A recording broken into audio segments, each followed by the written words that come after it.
22వ తారీఖున ఖమ్మం పట్టణ నగరం బంద్కు పిలుపునిస్తున్నాం. ఈ బంద్ను జయప్రదం చేయాల్సిందిగా మేము పట్టణ ప్రజానీకాన్ని, వ్యాపార వర్గాల్ని, మిగతా అన్ని వర్గాల ప్రజానీకాన్ని జయప్రదంలో భాగస్వాములుగామని చెప్పి విజ్ఞప్తి చేస్తున్నాం. బంద్ ఎందుకంటే వెలుగుమట్టలో పోయిన నెల 24వ తారీఖున మొత్తం పేదల ఇండ్లని ఈ కాంగ్రెస్ ప్రభుత్వం అన్యాయంగా, అక్రమంగా, చట్టవిరుద్ధంగా, అప్రజాస్వామికంగా పేదల ఇండ్లని 10 సంవత్సరాల నుంచి జీవించేటువంటి వాళ్ళ ఇళ్ళన్నింటినీ నేలమట్టం చేయటం అనేటువంటి జరిగింది.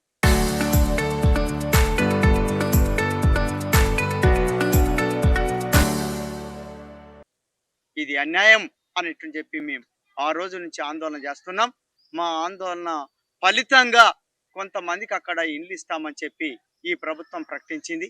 ఆ ప్రకటన తర్వాత కూడా అన్యాయం జరుగుతున్నది. ఈ అన్యాయం అన్నందుకే నా చెయ్యి ఈ రాజ్యం ప్రభుత్వం ఎర్రగొట్టింది. మస్తాన్ చెయ్యి ప్యాచరు అయ్యేటువంటి విధంగా వ్యవహరించింది. మమ్మల్ని అరెస్ట్ చేసి అక్రమ కేసులు ప్రజల తరపున నిలబడ్డానికి నమోదు చేశారు. 2 కేసులు ఇప్పటికీ నమోదయ్యాయి. వీటన్నిటిని ఖండిస్తూ మేము ఇక్కడ 320 మందికి ఇండ్లు ఇచ్చామని చెప్పి మన ప్రభుత్వం టోకెన్లు ఇచ్చినట్టుగా ప్రకటించింది. అయితే ఇందులో కూడా తీవ్రమైనటువంటి అన్యాయం జరుగుతుంది. దాదాపు 200 మందికి అనర్హులైనటువంటి వాళ్ళు ఎవరైతే ఉన్నారో అక్కడ జీవించలేదు, అక్కడ ఉండలేదు. పైరవకారులకి, పెత్తందారులకి, స్థానికేతరులకి అక్కడ అవకాశం కల్పిస్తున్నారు.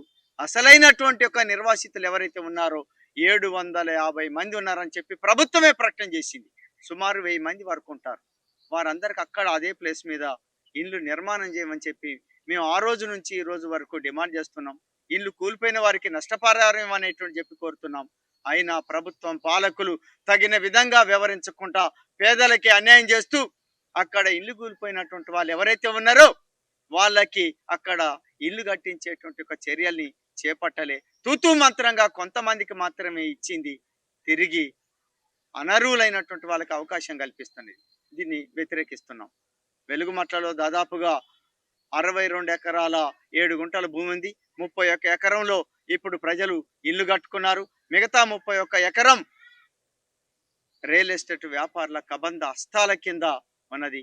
ఆ భూమిని కూడా తీసుకోవాలి, పేదలకి పంచాలి. మొత్తం ఇక్కడ నిర్వాసితులైనటువంటి వాళ్ళకి తక్షణమే నష్టపరిహారం ఇవ్వాలి, ఇళ్లను నిర్మాణం చేయాలి అనేటువంటి చెప్పి మేము డిమాండ్ చేస్తున్నాం. మేము చెప్పినటువంటి విషయాన్ని ప్రభుత్వం, పాలకులు పట్టించుకోవటం లేదు. కాబట్టి ఈ విషయం మీద 22వ తారీఖున బంద్కు పిలుపునిస్తున్నాం. ప్రజల తరపున పోరాడుతాం. వాళ్ళకి ఇల్లు నిర్మాణం వరకు ఈ ఉద్యమాన్ని ఉధృతం చేస్తాం. అన్ని రాజకీయ పార్టీలను కలుపుకొని ఇప్పటికే మేము ఆందోళన కొనసాగిస్తున్నాం. దీన్ని ఇంకా ముందుకు తీసుకెళ్లేటువంటి వైపు బంద్ని మేము తీసుకున్నాం.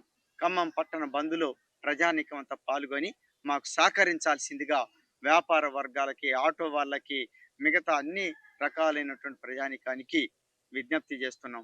ముఖ్యంగా చిన్న హోటల్స్ వాళ్ళు కొద్దిగా ఇబ్బంది పడవచ్చు, అయినా తప్పటం లేదు.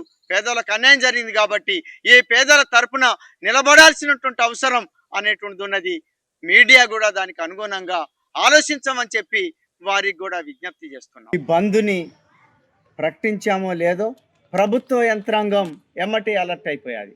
మమ్మల్ని అరెస్ట్ చేయటేందుకు, మేము తీసుకున్నటువంటి బంద్ని విచ్ఛిన్నం చేయటేందుకు కావాల్సినటువంటి కుట్రలు, కుతంత్రాలకి పూనుకుంటున్నారు.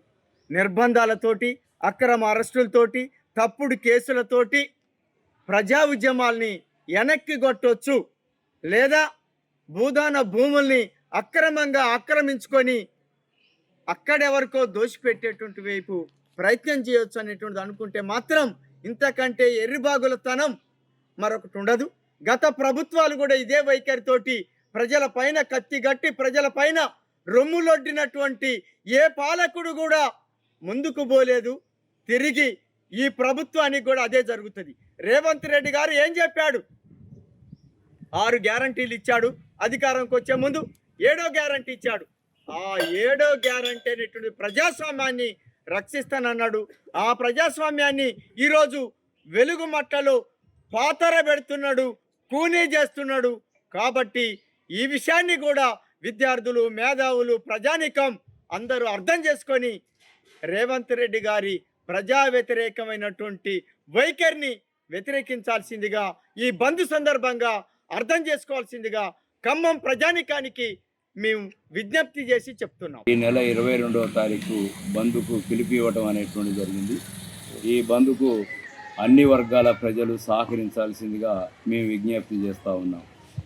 వెలుగుమట్ల ప్రాంతంలో గత 10 సంవత్సరాల నుండి పేద ప్రజలు ఇళ్ళు వేసుకొని నివసిస్తున్నటువంటి పరిస్థితి ఉంది.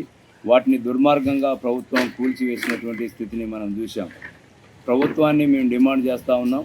అక్కడ ఎంతమంది ఇళ్ళు అయితే కూలగొట్టారో వాళ్ళందరికీ ఇళ్ళనివ్వాలని చెప్పేసి మేము ప్రభుత్వాన్ని డిమాండ్ చేయడం అనేటువంటి జరుగుతుంది.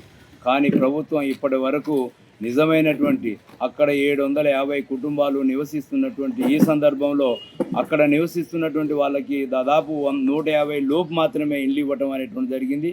సుమారు 600 మందికి నేటికి ఇల్లు రానటువంటి పరిస్థితి ఉంది. వాళ్ళందరూ వివిధ ప్రభుత్వ కార్యాలయాల చుట్టూ తిరుగుతున్నారు. నిన్న జరిగినటువంటి గ్రీవెన్స్ డేలో కూడా కలెక్టర్ గారిని కలవటానికి వాళ్ళందరూ రావడం అనేటువంటి జరిగింది. ఈ సందర్భంగా కలెక్టర్ గారు కూడా వాళ్ళని కలవకుండా ఉన్నటువంటి పరిస్థితి ఉంది. వాళ్ళ సమస్యని వెంటనే పరిష్కరించాలని చెప్పేసి మేము డిమాండ్ చేస్తూ ఉన్నాం. దీంట్లో భాగంగానే ప్రభుత్వం కొద్ది మందికి మాత్రమే ఇచ్చి చేతులు దులుపుకునేటువంటి పరిస్థితి ఏదైతే ఉందో దీన్ని మేము వ్యతిరేకిస్తూ 22వ తారీఖు బంద్కు పిలుపు ఇవ్వటం అనేటువంటి జరుగుతుంది.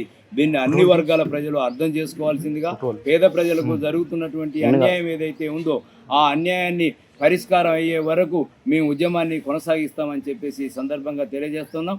దీంట్లో భాగంగా ఇచ్చేటువంటి బంద్కు అన్ని వర్గాల ప్రజలు సహకరించాల్సిందిగా మేము విజ్ఞప్తి చేయడం అనేటువంటి జరుగుతాం.